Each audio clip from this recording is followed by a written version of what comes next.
بسم اللہ الرحمن الرحیم۔ السلام علیکم۔ جب کوئی بندہ اللہ کی نافرمانی کرتا ہے تو اللہ تعالیٰ اس بندے کو کیسے سزا دیتے ہیں؟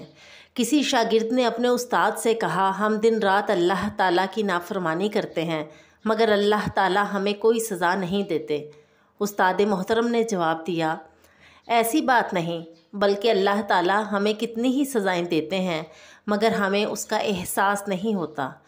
شاگرد بہت حیران ہوا تو استاد نے کہا کہ اللہ تعالیٰ کی سزائیں ہوتی کیا ہیں؟ لو سنو۔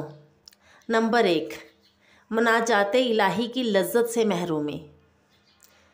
جو بندہ گناہ کرتا ہے اللہ تعالیٰ اس سے مناجات کی لذت چھین لیتا ہے، تو کیا رب سے مناجات کی لذت تم سے چھین تو نہیں لی گئی؟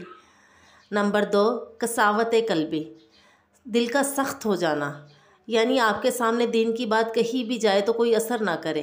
اس سے بڑی سزا کیا ہو سکتی ہے کہ انسان کا دل سخت ہو جائے؟ قرآن میں بھی یہی الفاظ استعمال ہوئے ہیں۔ نمبر 3، نیکیوں کی توفیق نہ ملنا۔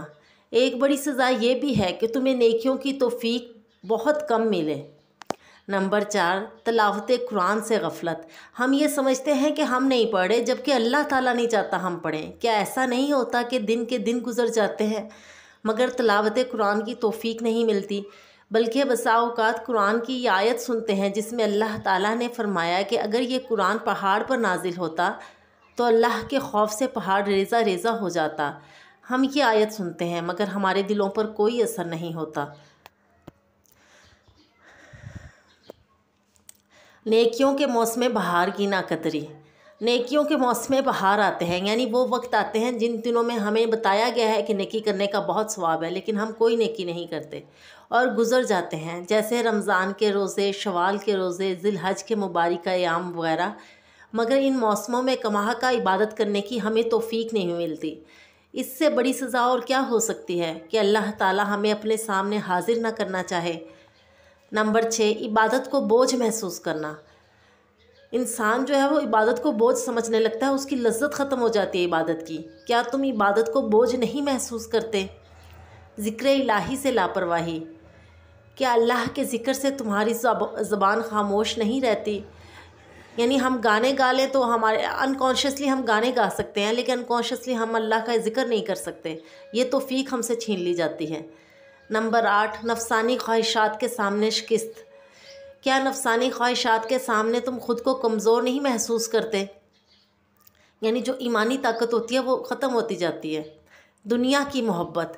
یہ سورۃ البقرہ میں ہے کہ ان کو دنیا کی محبت اتنی ہو جاتی ہے کہ وہ چاہتے ہیں کہ ان کو 100 سال سے بھی زیادہ عمر ملے، 1000 سال سے بھی زیادہ عمر ملے تو ان کو وہ بھی کم لگتی ہے۔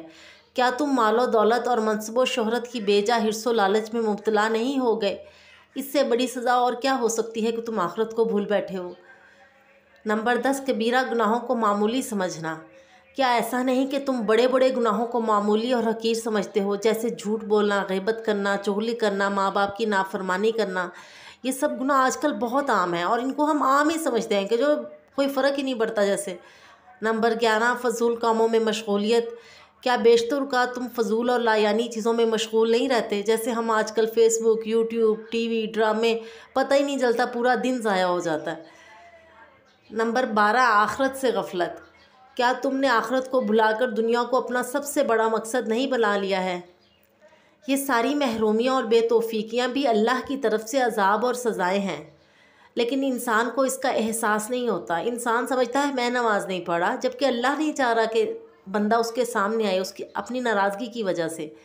یاد رکھو اللہ تعالیٰ کا یہ بہت معمولی عذاب ہے جسے ہم اپنے مال و اولاد اور صحت میں محسوس کرتے ہیں۔ یعنی ہمیں تو یہی سزا لگتی ہے نا کہ ہمیں بزنس میں گھاٹا ہو گیا، ہماری اولاد کو کچھ ہو جائے یا ہم بیمار پڑ جائیں تو ہم سمجھتے ہیں اللہ تعالیٰ نے کسی گناہ کی سزا دی ہے، حالانکہ وہ کہتے ہیں بہت معمولی سے نقصانات ہیں۔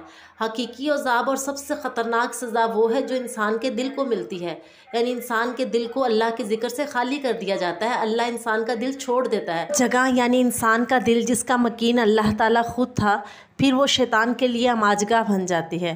اس لیے اللہ تعالیٰ سے عافیت کی دعا مانگو اور اپنے گناہوں کی معافی طلب کرو، کیونکہ گناہ کے سبب بندہ عبادت کی توفیق سے محروم کر دیا جاتا ہے۔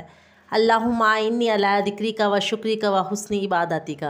اے اللہ مجھے اپنا ذکر کرنے، شکر کرنے اور بہترین طریقہ پر عبادت کرنے کی توفیق عطا فرما۔ آمین۔ جزاک اللہ خیرا کثیرا۔